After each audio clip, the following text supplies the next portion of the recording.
Doligol. Wow! Galing naman Steve ni Doligol. Ano ba? Doligol o Doligol? Doligol po. Ako si Budol. Doligol. Diba? Pag nagsama yung apelid na Budol at Doligol, Ayan. Goldol. Tingnan natin kung malalasin mo ba sa pandinig ang ating mga inampalan.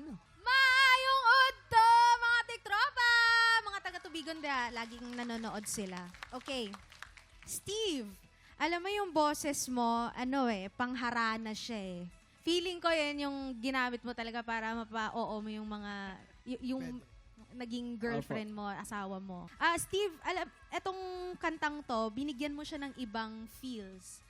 Kumbaga, ako para sa akin ang tingin ko parang may pagka-cool yung ginawa mo, yung atake mo dito sa kantang to eh. Ang advice ko lang sa'yo is siguro i-balance mo lang lahat. Huwag masyadong mag-anticipate pagtataas na. Parang mag-prepare ka lang ng tama para ma-hit, hindi siya lumagpas, hindi siya kulang. So, kailangan lang ng balance dun sa preparation mo na gagawin mo every atake mo. Okay, yun lang. Congratulations! Thank you po. Steve, ganda nung quality nung boses mo Thank you ayon dun sa kanta, bagay na bagay. Ha? Salamat po. Yung pronunciation. Okay? Kasi kuminsan nag-iiba yung pagpandinig ng isang nakikinig sa'yo, nanonood sa'yo, pag hindi mo napopronounce mabuti. Kagaya nung grudge. Ha? Grudge, yung the nagiging da. Alam mo, di ba? Kung alam mo at aware ka doon, makokorek mo.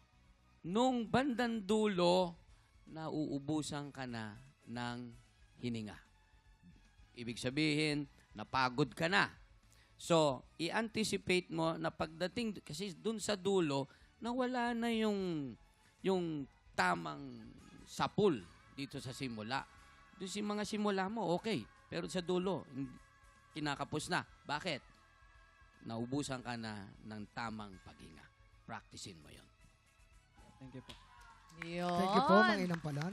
Ang sarap pala nilang ganun. pakinggan. Oo, no? tapos marami kang matututunan. Kailangan Yun ang talaga importante kondisyon talaga. din yung bagay. Yes. Kaya naman alamin na natin kung ilang stars ang ibinigay ng ating mga inampalan. Steve, ito ang mga stars ko for you.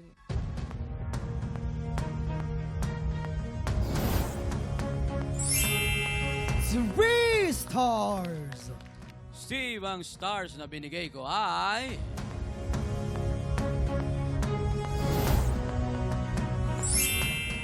Three stars! Ako, magandang laban to. Salamat inampalan. Malalaman nating mamaya kung ilang stars ang binigay sa iyo ni Jessica. Yes. Waki, kamusta ang piano gang? Mga kaibigan, Ay, hindi po biro-biro pag sumali sa tanghalan ng kampyon. Katulad na lang sinabi ni Jessica, flat daw. Hindi ko alam kung ang sinasabi niyang flat yung ilong ba ni Jason o yung ilong ko. Eh, ginawa naman ito. Sinabi ni Sir Renz ang paggamit ng S. Hindi ko alam kung anong S to. Siguro yung S dahil mataas ang sugar ni Sir Renz. Ikaw ba? Anong masasabi mo dito? Ako naman, Kuya Waki, agree ako sa mga sinasabi mo. Alam mo naman, hindi ako magaling kumanta. Isa lang ang aking talento. Ano? Magbigay saya sa ating mga tiktropa. Gusto ko yang marinig. Gusto mo ba ng joke? Yes. Anong tawag sa mga grupo ng flat? Ano? Fraternity.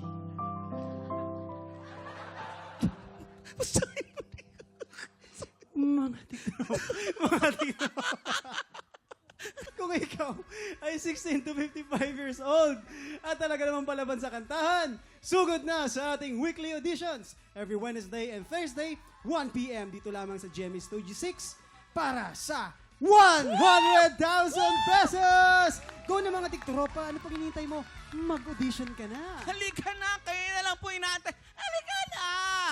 Ang tanong, sino kaya makakakuha ng mas maraming bituin at lalaban sa kampiyon na si Ace Espinosa?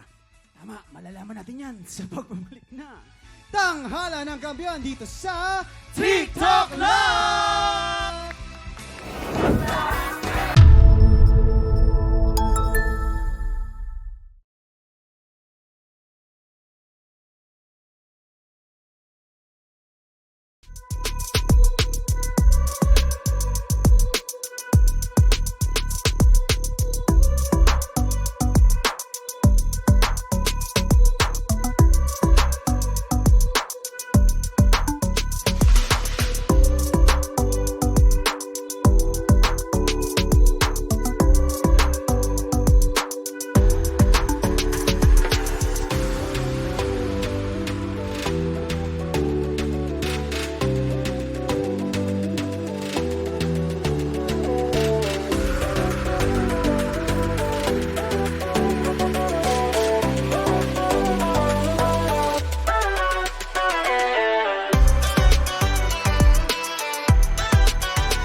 Tropa! Pinanood mo hanggang sa dulo itong video na to? Very good ka! For more happy time, watch more TikTok Clock videos on our official social media pages and subscribe to GMA Network official YouTube channel.